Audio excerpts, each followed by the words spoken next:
I feel like awe and dread are kissing cousins. They're really close by, and Hmm. especially in quiet horror, in weird fiction, in strange horror, in the unexplainable, which are subjects that I tend to and other authors tend to go by. Yeah, that sense of awe is right next to that sense of fear and fear of the unknown. And yeah, a lot of stories in the Night Marchers, well, they definitely veer into the unexplained, but they do travel into the fear and what's uncomfortable, but also there is that sense of wonder in that experience. And intentional or not, I really like that in fiction that I read, and I like that perhaps in some of the stories that comes across to readers as well. Yeah, well, it definitely came across to me, and I love the fact that you mentioned that as well. That that sort of straddling the line between awe and dread. Because I find it really funny because I'll admit that I mean it's hard to pick a couple of favorites. Probably maybe even harder for you. I'm not sure. And I do want to ask you what your favorite is a little bit later, but I found that my two favorite stories out of this book are out of this collection are so different. I loved Spark. Ah, What a gut wrenching, in a sense, horrific story for those listening. Not to give any spoilers away, but it's essentially a man who deals with the grief um, of a lost child and finds that in dealing with his grief, it's like he comes so close to what her death was all about to the point of perhaps getting a little bit too close to what the definition of her death was. And I thought it's probably a terrible description. Um, oh, not at and all, not at all. I mean, everyone's that's a beauty. That's a beauty of and of talking about fiction is and especially the kind of fiction that I like. So I love it that everyone can see their own thing in there, even though what I think what you said is a fair spoiler free synopsis of the story. So yeah, I really love to hear it. cool, thank you.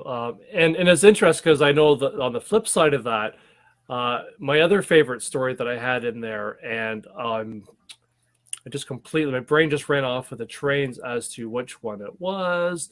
It was the one regarding the two folks that are out in the desert. That's the Moon and the Mesa.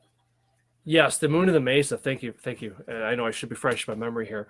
Um, so the Moon and the Mesa, which was super interesting because I felt it was such an ambiguous story, but it was so beautiful. It just captures you. They can't help but wonder what's going to happen, and it had such a shadow of awe that was kind of over it all, where you weren't sure where it was going, but you knew that there was something mysterious under everything that you were kind of writing.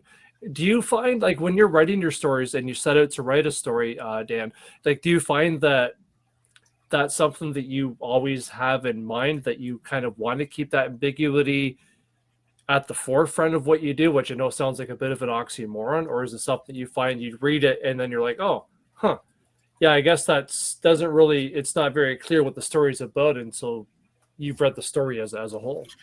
No, I think certainly now I like to keep that ambiguity in the forefront. Um, I write. I at least classify now that I'm more versed in horror, in genres and labels. Like the book says, and other strange tales. I call what I write strange tales in the lineage of an author, Robert Aikman, who also called his Mm-hmm. stories strange tales.